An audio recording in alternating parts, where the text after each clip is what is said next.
Hello दोस्तों, स्वागत है हमारे YouTube channel ITI theory practical पर। जैसा कि दोस्तों आपको पता है, हम आपको ITI, CITS, डिप्लोमा और बीटेक के संबंधित जो भी न्यूज़ अपडेट होती है, उससे हम आपको समय-समय पर अपडेट करवाते रहते हैं। तो आज हम इस वीडियो के माध्यम से बात करने वाले हैं इलेक्ट्रिकल लाइसेंस यानी कि परमिट के बारे में।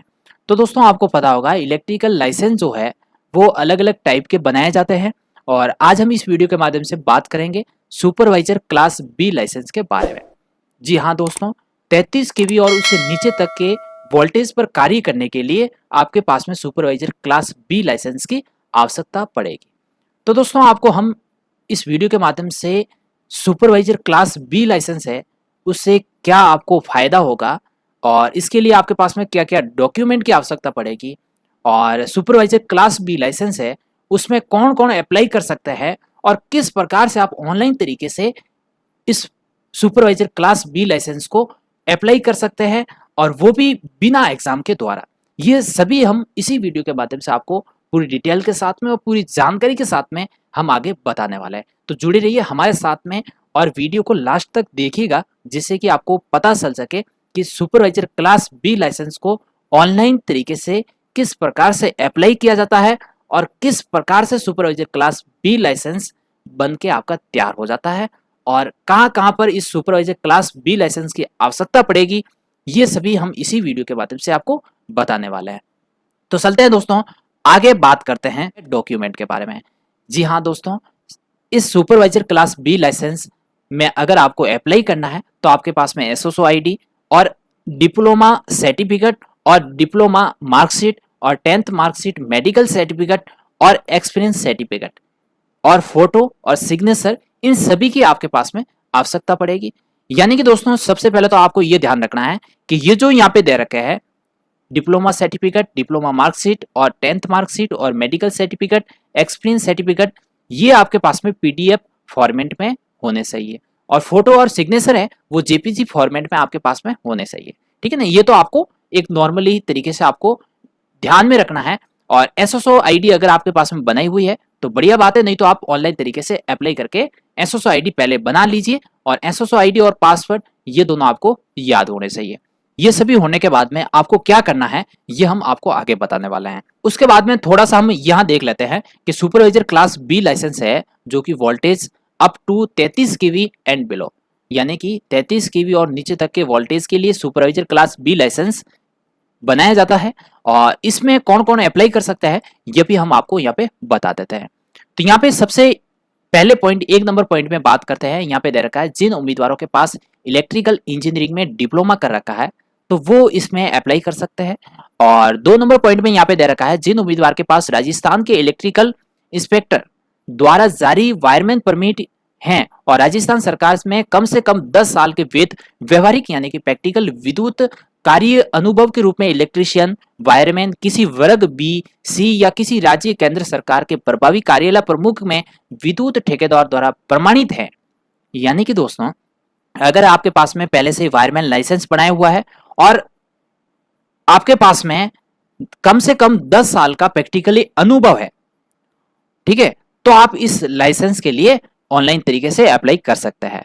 और ये जो आपके पास में एक्सपीरियंस सर्टिफिकेट होगा, यहाँ पे 10 साल का प्रैक्टिकली अनुभव होगा, वो आपको राज्य या केंद्र सरकार के प्रभावी कार्यालय विद्युत ठेकेदार के द्वारा प्रमाणित किया हुआ है या फिर सुपरवाइजर क्लास ए लाइसेंस जिसके पास में है उसके द्वारा अगर प्रमाणित किया हुआ है तो आपका ये एक्सपीरियंस मान्य होगा, नहीं तो आपका ये एक्सपीरियंस मान्य नहीं किया जाएगा। ठीक है, उसके बाद में 3 नंबर पॉइंट में दे रखा है पर्यवेक्षक जिसमें योग्यता का प्रमाण पत्र हो और अन्य राज्यों के सक्षम प्राधिकारी द्वारा जारी पर्यवेक्षक के रूप में काम करने की अगर अनुमति हो तो आप इस सुपरवाइजर क्लास बी लाइसेंस में अप्लाई कर सकते हैं। तो यहां तक तो हो गई कि आपके पास में सुपरवाइजर क्लास बी में अगर आपको अप्लाई करना है तो आपके पास में क्या क्वालिफिकेशन होनी चाहिए, क्या एलिजिबिलिटी होनी चाहिए, ये हमने आपको यहाँ पे बताया है।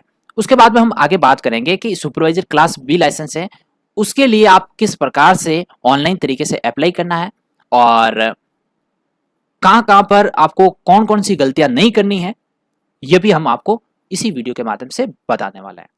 तो चलते हैं दोस्तों, सबसे पहले तो आपको क्या करना है, गूगल क्रोम को ओपन करना है और ओपन करने के बाद में यहां पर आपको क्या करना है, टाइप करना है एसएसओ आईडी। ठीक है, तो तो यहाँ पे मैं टाइप कर देता हूँ SSOID, ठीक है, ज्यादा नहीं कर रहा हूं, SSOID, या फिर आप यहाँ पे लिख सकते हो sso.rajasthan.government.in, ठीक है ना। तो यहाँ पे ये लिखा आ रहा था, मैंने यहाँ पे क्लिक कर दिया, और जैसे ही आप sso.rajasthan.government.in में लॉगिन करोगे तो यहाँ पे आपके पास में एक इस तरीके से पेज खुल के आएगा।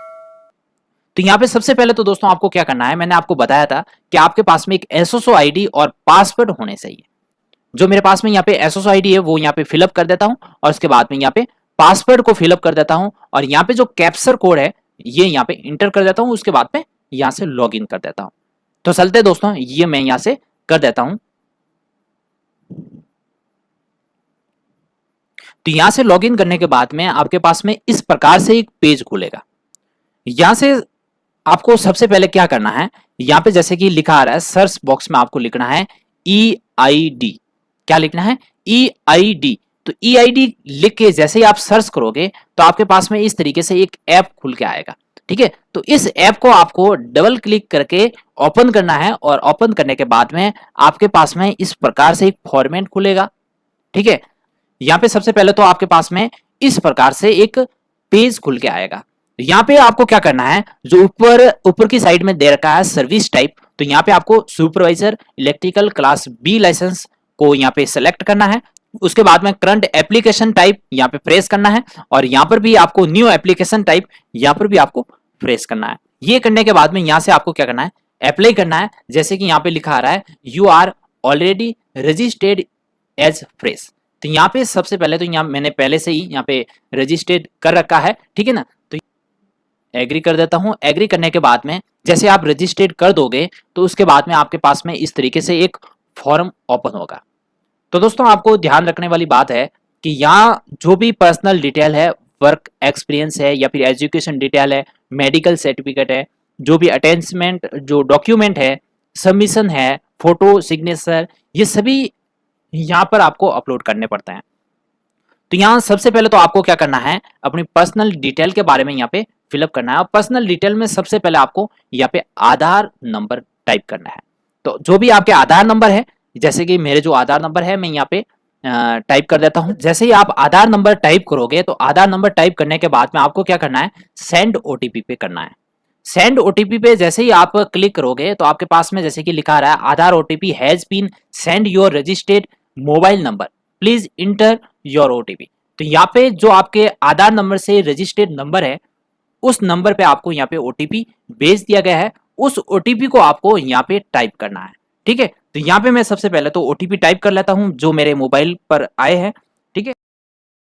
जैसे कि दोस्तों यहाँ पे मैंने जो OTP थे वो यहाँ पे फिलअप करके वेरीफाई OTP पे जैसे ही क्लिक करोगे आप तो यहाँ पे इस तरीके से लिख के आएगा your Aadhaar number is verified. तो यहाँ से आपको ओके करना है, और ओके करने के बाद में जो आपका नाम होगा यहाँ पे आ जाएगा, और फादर नाम और जो भी आपकी डेट ऑफ बर्थ है वो यहाँ पे अपने आप आ जाएगी, ठीक है।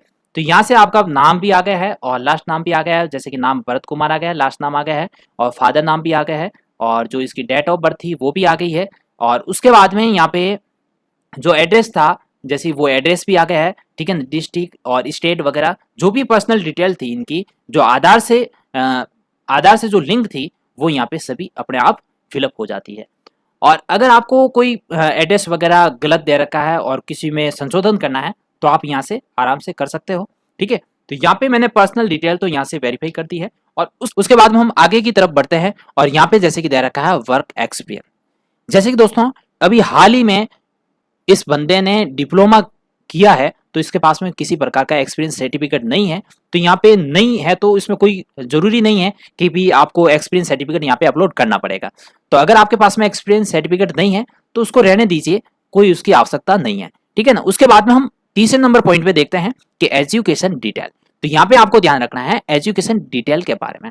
यहाँ पे सबसे पहले तो आपको क्या करना है, नाम of technical institute and school, यानी कि जो आपकी इंस्टीट्यूट है, कॉलेज है, उसका नाम क्या है वो यहाँ पे आपको फिलअप करना है। और उसके बाद में डिग्री और सर्टिफिकेट, यानी कि आप डिप्लोमा धारी हो तो आपको यहाँ से डिप्लोमा सेलेक्ट करना है। और यहाँ पे जो आपको पीरियड ऑफ एजुकेशन, जो आपका एजुकेशन जैसे कि डिप्लोमा 3 साल का होता है तो यहाँ पे 3 ही लिखना है, और जो परसेंटेज है वो यहाँ पे फिलअप करना है, और नाम ऑफ फर्म जैसे कि दे रखा है।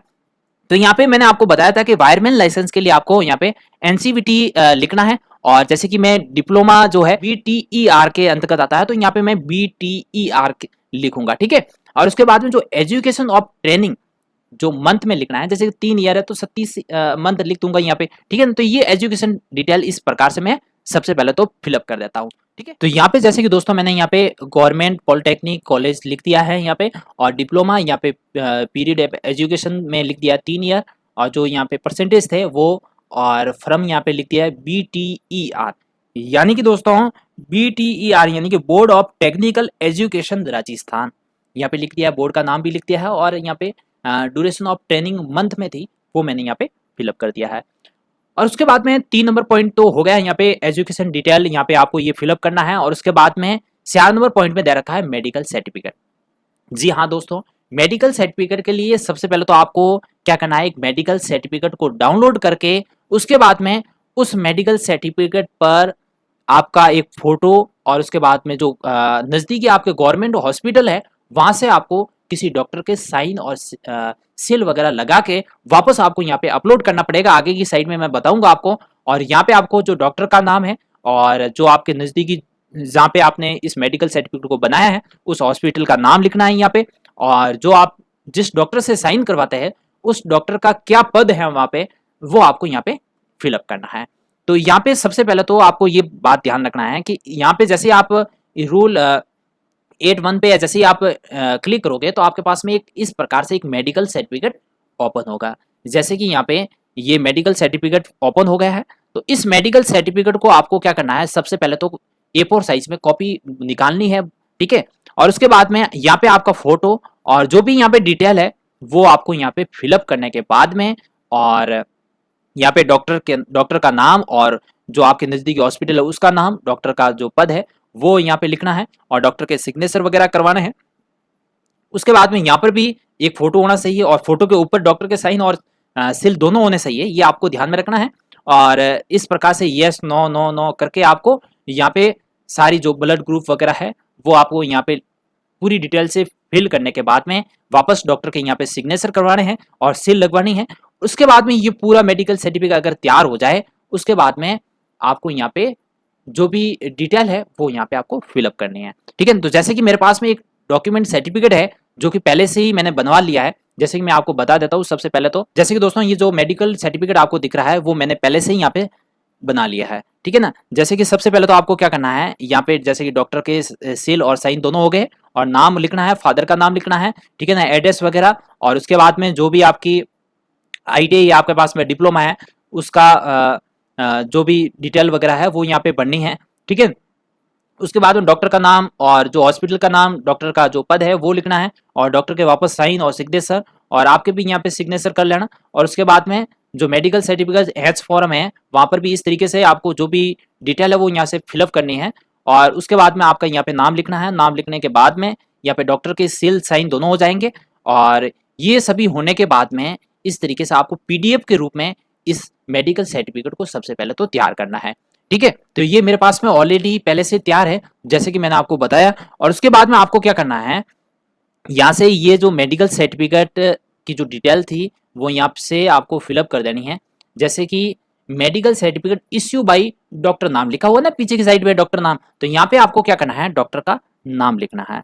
तो दोस्तों आपको बताते हैं, जैसे कि मैं यहाँ पे डॉक्टर का नाम लिख देता हूँ, यहाँ पे हॉस्पिटल का नाम लिख देता हूँ, और यहाँ पर जो डॉक्टर का जो मेडिकल ID है वो यहाँ पे फिलअप कर देता हूँ। उसके बाद में हम वापस आगे जैसे कि दोस्तों मेडिकल सर्टिफिकेट में हमने ये डिटेल यहाँ पे फिलअप कर दी है। जैसे कि डॉक्टर का नाम गणपत लाल, यहाँ पे जो भी अपने राजकीय हॉस्पिटल है उसका नाम लिख देना है आपको। और उसके बाद में जो डॉक्टर की जो मेडिकल ID है यहाँ से जो भी पद वगैरह है वो आपको यहाँ से फिलअप करना है। उसके बाद में दोस्तों हम 5 नंबर पॉइंट पे बात करते हैं। जैसे कि सबसे पहले तो हमने पर्सनल डिटेल पे बात की थी, और उसके बाद में वर्क एक्सपीरियंस के बारे में, और उसके बाद में एजुकेशन डिटेल के बारे में, और यहाँ पे अभी हमने बात की है मेडिकल सर्टिफिकेट के बारे में। और अभी हम बात करेंगे अटैचमेंट के बारे में, यानी कि आपको जो महत्वपूर्ण जो डॉक्यूमेंट है यहाँ आपको अपलोड करने पड़ेंगे।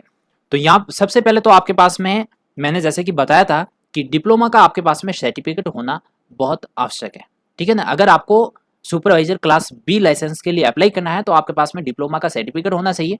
जैसे कि मेरे पास में पहले से डिप्लोमा का सर्टिफिकेट पीडीएफ फॉर्मेट में है, तो यहाँ से मैं अपलोड कर लेता हूँ। सबसे पहले तो यहाँ शो इस पे आपको क्लिक करना है और क्लिक करने के बाद में जहाँ पर आपको फाइल यहाँ पे रखी हुई है, जैसे कि मेरे डेस्कटॉप पे रखी हुई है, और यहाँ से मैं फिलअप कर देता हूँ डिप्लोमा का सर्टिफिकेट, ठीक है ना। तो जैसे कि यहाँ पे लोडिंग बता रहा है, ओके करना आपको। ओके करने के बाद में जैसे कि आ रहा है योर डॉक्यूमेंट इज अपलोड, ठीक है ना। तो यहाँ से ओके करने के बाद में ये हमारा जो डिप्लोमा का सर्टिफिकेट था वो यहाँ से अपलोड हो गया है। और उसके बाद में जैसे कि अपलोड मार्कशीट, जैसे कि डिप्लोमा की जो मार्कशीट है वो भी हम यहाँ से अपलोड कर लेते हैं।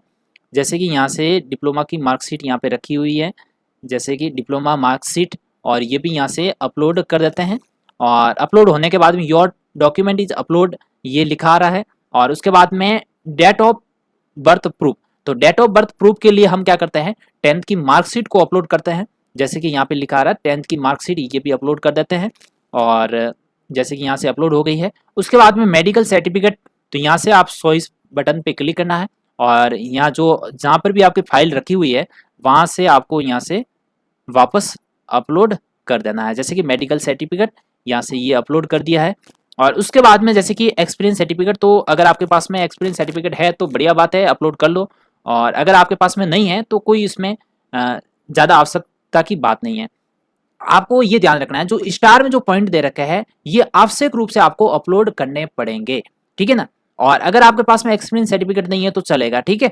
और उसके बाद में नीचे की साइड में दे रखा है कि अगर आप ओल्ड जो सर्टिफिकेट है उसके बेस पर अगर आप सुपरवाइजर क्लास बी लाइसेंस बनाने जा रहे हैं तो वो ओल्ड सर्टिफिकेट यहाँ से आपको अपलोड करना है, ठीक है ना। तो और ओल्ड सर्टिफिकेट के आधार पर आप परमिट बनाने जा रहे हो तो उसके साथ में एक एफआईआर कॉपी लगती है, वो भी आपको यहाँ से अपलोड करने की आवश्यकता होगी, ठीक है। और उसके बाद में यहाँ पे जैसे कि लिखा आ रहा है अपलोड योर फोटो, ठीक है। नहीं, यहाँ से आपको क्या करना है, फोटो को अपलोड करना है। जैसे कि चॉइस बटन पे आपको क्लिक करना है और उसके बाद में यहाँ से जो फोटो है वो मैं यहाँ से अपलोड कर देता हूँ।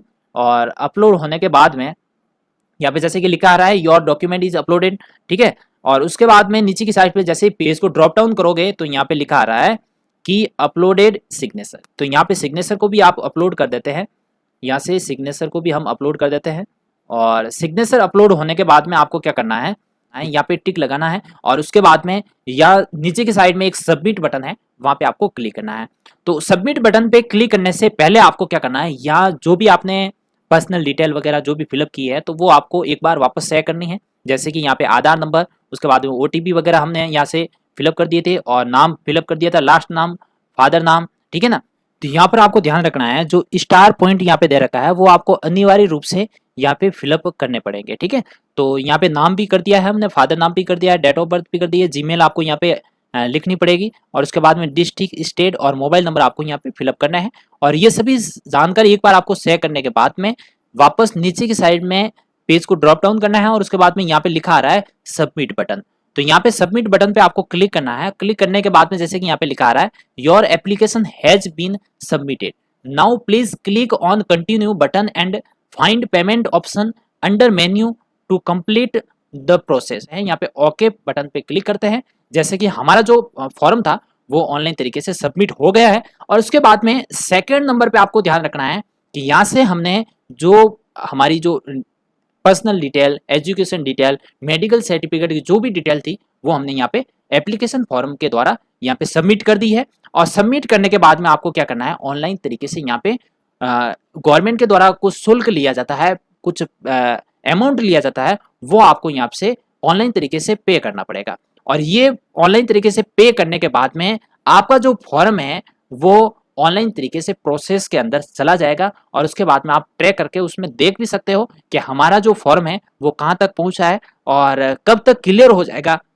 ये सभी जानकारी आपको वहां से प्रोवाइड हो जाएगी। तो यहाँ पे सबसे पहले तो आपको क्या करना है, यहाँ पे कंटिन्यू पे क्लिक करना है और कंटिन्यू पे क्लिक करने के बाद में यहाँ पे जैसे कि कोने के साइड में यहाँ पे लिखा आ रहा है मेन्यू, ठीक है। तो मेन्यू बटन पे आपको क्या करना है, क्लिक करना है और उसके बाद में यहाँ पे लिखा आ रहा है पेमेंट फॉर फ्रेश, यानी कि आप फ्रेश हो और पेमेंट आपको करना है अभी। तो यहाँ पे आपको क्या करना है, परमिट टू वर्क पे क्लिक करना है। जैसे कि मैं परमिट टू वर्क पे क्लिक कर देता हूँ और जैसे कि दोस्तों यहाँ पे लिखा आ रहा है amount for fresh permit to work application, यहाँ पे 100 रुपीज आ रहा है। तो यहाँ पे आपको सुपरवाइजर क्लास बी लाइसेंस के लिए यहाँ पे 100 रुपये आपको पे करने पड़ेंगे। और यहाँ पे आपको क्या करना है, एग्री टू पे पे क्लिक करना है और उसके बाद में यहाँ पे लिखा आ रहा है पे फीस पे आपको क्लिक करना है।